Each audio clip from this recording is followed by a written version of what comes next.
segment and talk about what the show is, what the show does, what the show is attempting to give to you.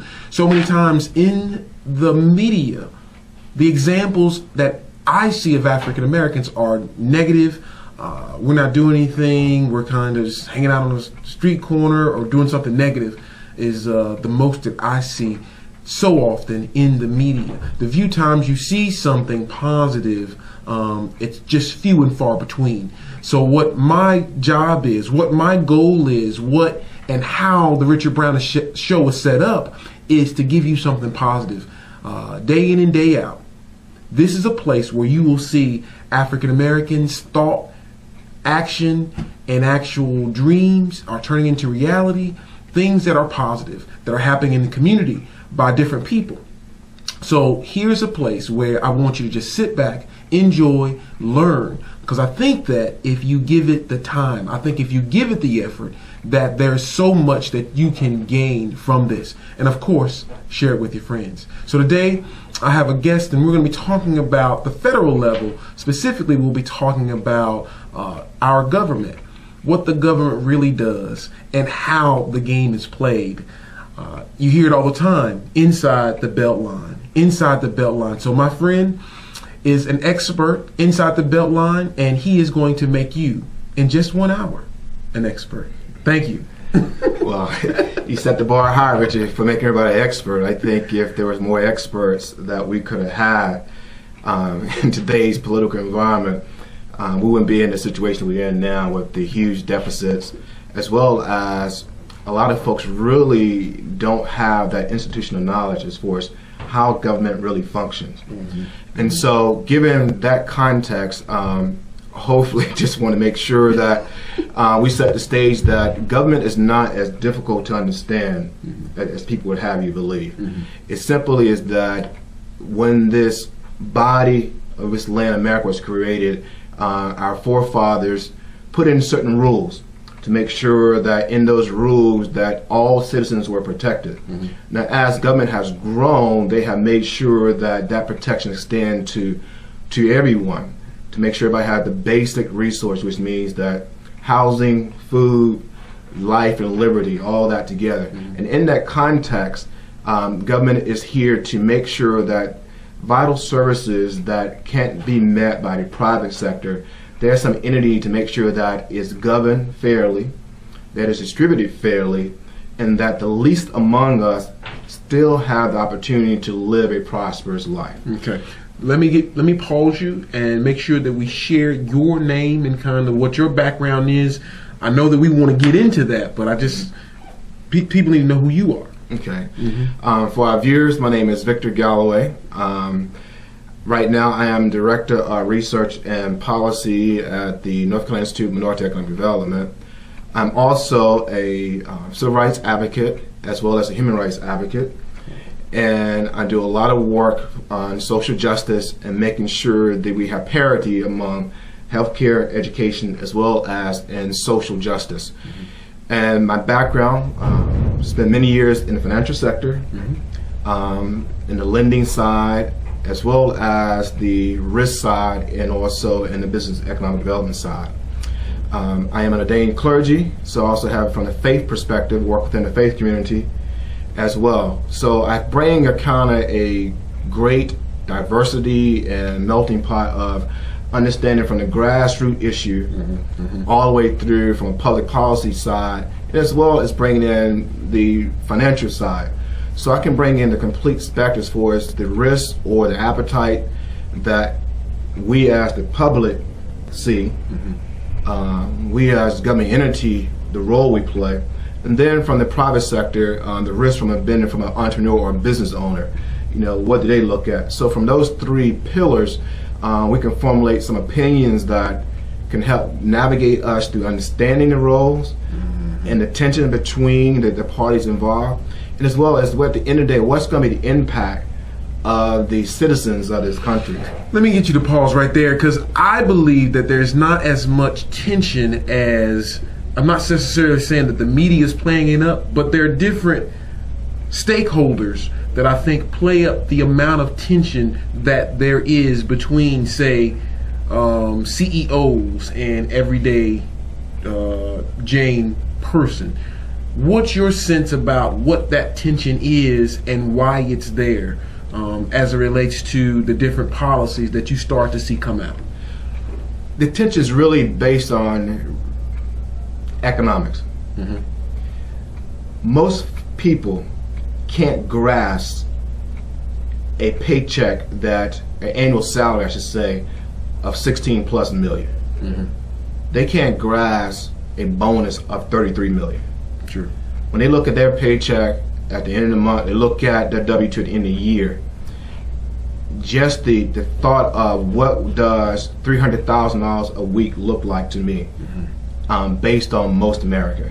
A study came out that was done by a research group out of DC that showed the gap between the top 10% and the 90%. Mm-hmm. Mm-hmm. So if you look at the top 5% of the wealthiest, the individuals in the United States, there's a great distance between that. If I break it down based on race, there's a 75,000 to 85,000 annual income gap between non-white Hispanics and African Americans and Latinos. Mm-hmm. So what's that number? Let me make sure I get that number. There's a gap, and that's on average of $75,000 of annual salary. For every year. Every year. So look at that wealth gap. So the tension comes from, really it's been a tension that's been historically between the haves and the have-nots. Mm-hmm. Particularly with CEOs, people forget the CEOs are in charge of running the business. Right. They are accountable first to their shareholders, right, and then to their employees, and then to the public. Right. And so in this environment we're in, we want them to be more socially responsible. But at the same time, when we look at our stocks and 401ks, sure, we want them to be CEOs, right, because that benefits us. So to have the focus on the business be about making money. Right.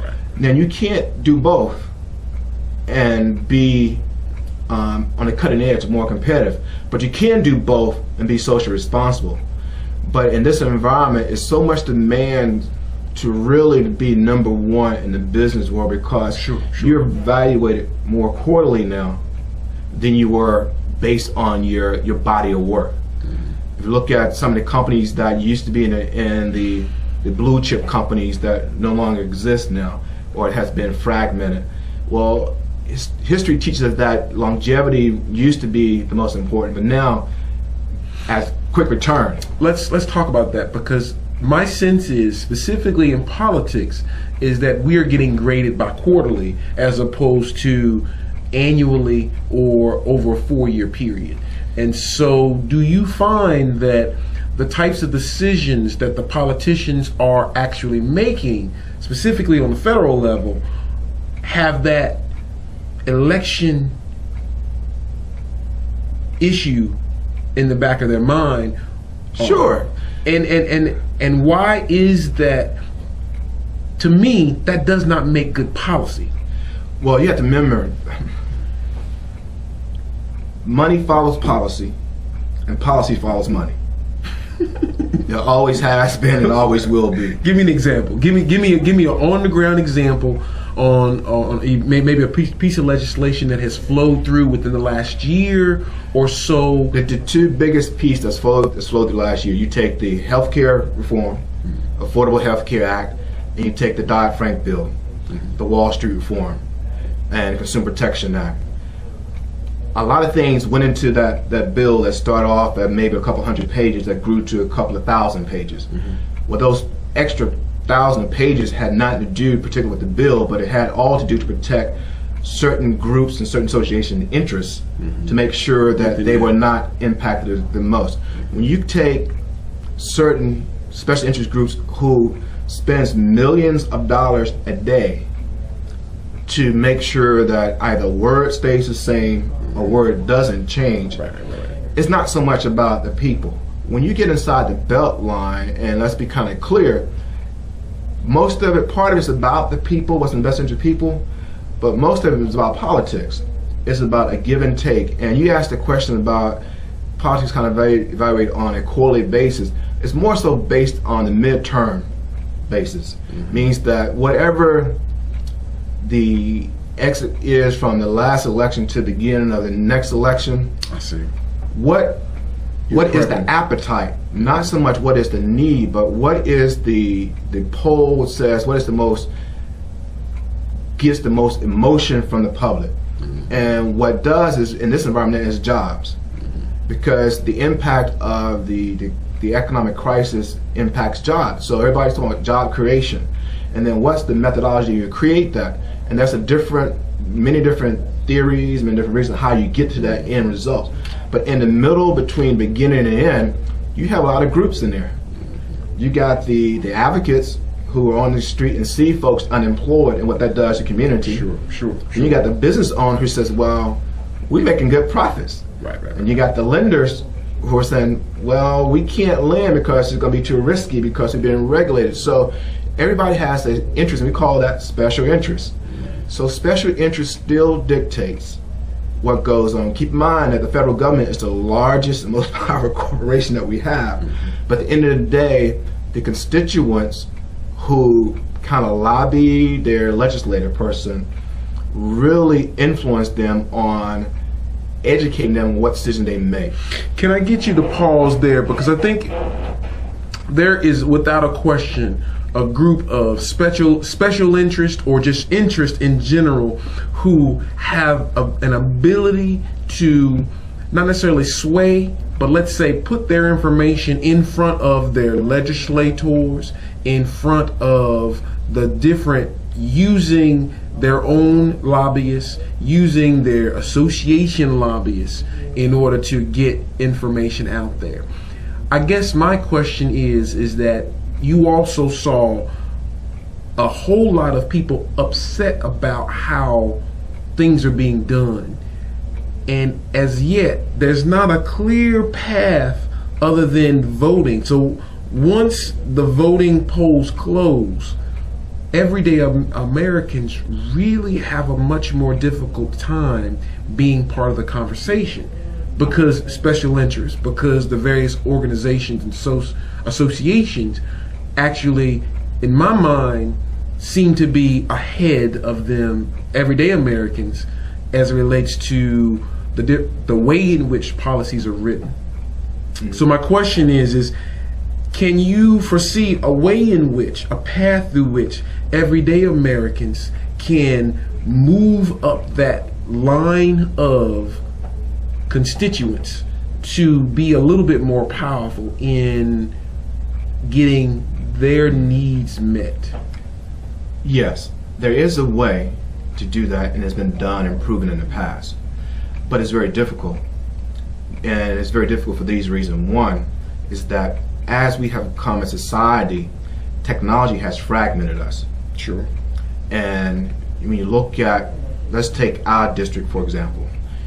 Our legislative personnel, we have 2 senators and we have several House representatives. So if a constituent goes to his congressperson and calls their rights, make complaints, say, here, I don't like this. Let's say this whole body did. Well, that group only represent this population from his district or from his state. Well, you might have other states who completely disagree with you. And so now you have two states representatives, who are competing for the same position they position themselves. Now let's take it further. Now they got to go to a committee.